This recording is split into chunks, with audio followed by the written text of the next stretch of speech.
Good day, Prof. Clarissa Sumamo. My name is Melina Castro from BSIT Food Technology 2B.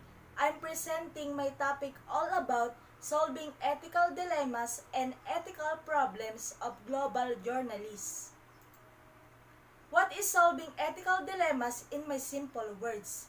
An ethical dilemma is a conflict between alternatives where, no matter what a person does, some ethical principle will be compromised. Ethical decision involve analyzing different options, eliminating those with an ethical standpoint, and choosing the best ethical alternative. Solving ethical dilemmas. What is an ethical dilemma? An ethical dilemma, ethical paradox or moral dilemma is a problem in the decision-making process between two possible options, neither of which is acceptable from an ethical perspective. Although we face many ethical and moral problems in our lives, most of them come with straightforward solutions. On the other hand, ethical dilemmas are extremely complicated challenges that cannot be easily solved. Therefore, the ability to find the optimal solution in such situation is critical to everyone. Every person may encounter an ethical dilemma in almost every aspect of their life, including personal, social, and professional. Let us proceed to the Potter Box. The Potter Box is an ethical framework used to make decisions by utilizing four categories, which Potter identifies as universal to all ethical dilemmas. Potter was a theologian when he developed this moral reasoning framework. Potter Box ethical reasoning process. First, definition. Address all the facts of the situation. Second, values. Comparison of values that are important to me and their effects on the end decision. Third, principles. Examining ethical philosophy that may be applicable to the situation. And fourth, loyalties. Who or what do I have allegiance or loyalties to? Let us talk about ethical problems of global journalists. What is ethical problems of global journalists in my own words, and why does it need? First, to guide journalists what to do and what not to do. Second, to make journalists aware of their responsibility. Third, to give journalists freedom of expression. Fourth, to make them aware of their limitation. Fifth, to minimize harm. Sixth, to assist journalists in dealing with ethical dilemmas.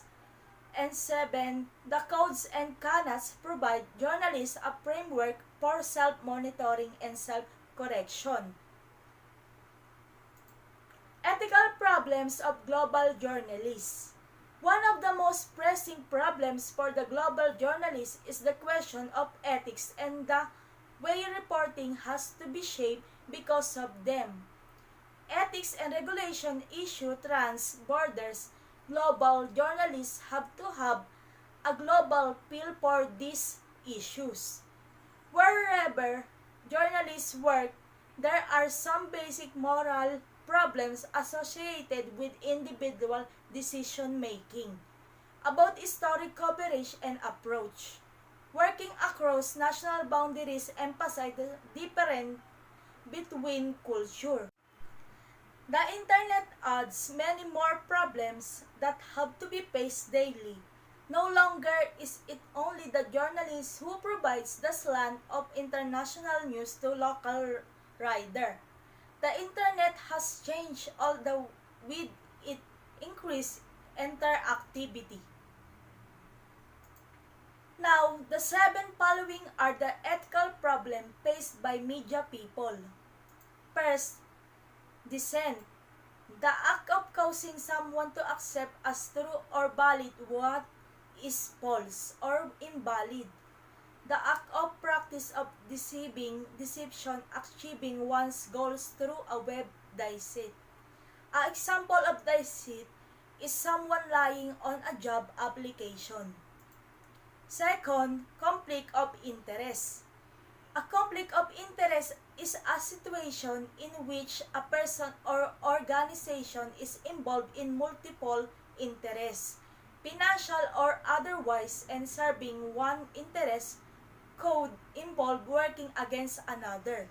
An example of conflict of interest, the person might have loyalty to an employer and also loyalty to a family business.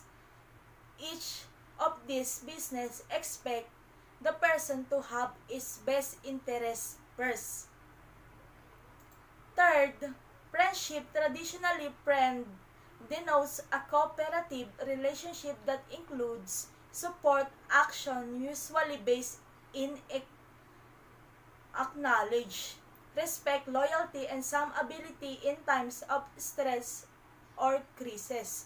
An example of friendship, when kids have healthy friendship, they not only feel accepted for who they are, but they also feel more empowered and connected to the world around them.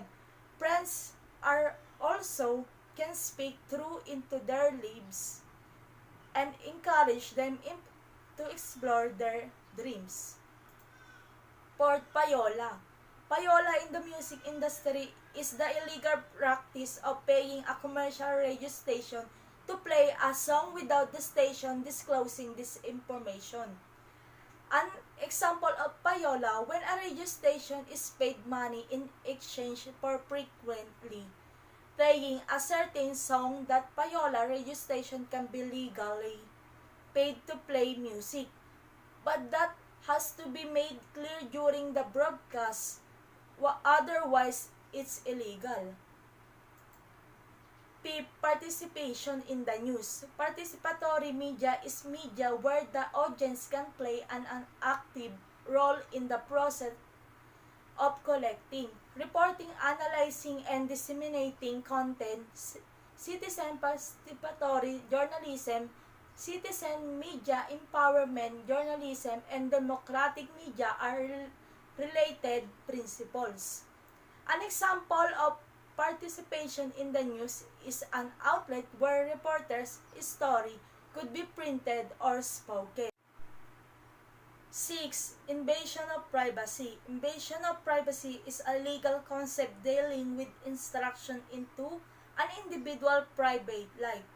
It is a term that allows that person whose private was invaded to file a lawsuit against the person intruding upon his or her privacy. An example of invasion of privacy, taking photos or videos of something inside their home or a private place without their knowledge or consent. Incessant unwanted phone calls, publicly disclosing private information about someone that has caused damage or injury, and publicize a matter regarding another's private life. 7. Plagiarism. Plagiarism is presenting someone else's working or ideas as your own, with or without their consent, by incorporating it into your work, without full acknowledgement, or published and unpublished material, whether in manuscript, printed, or electronic form, is covered under this definition. An example of plagiarism, perhaps the most serious form of plagiarism, is failure to acknowledge the source of a direct quotation or paraphrase, whether accidental or deliberate. Failure to acknowledge that you have borrowed another language, ideas, or information constitutes plagiarism. The journey of 1,000 miles begins with one step. Once again, thank you so much and God bless everyone. I hope that you learned a lot from my topic and enjoy my video to watching. Thank you.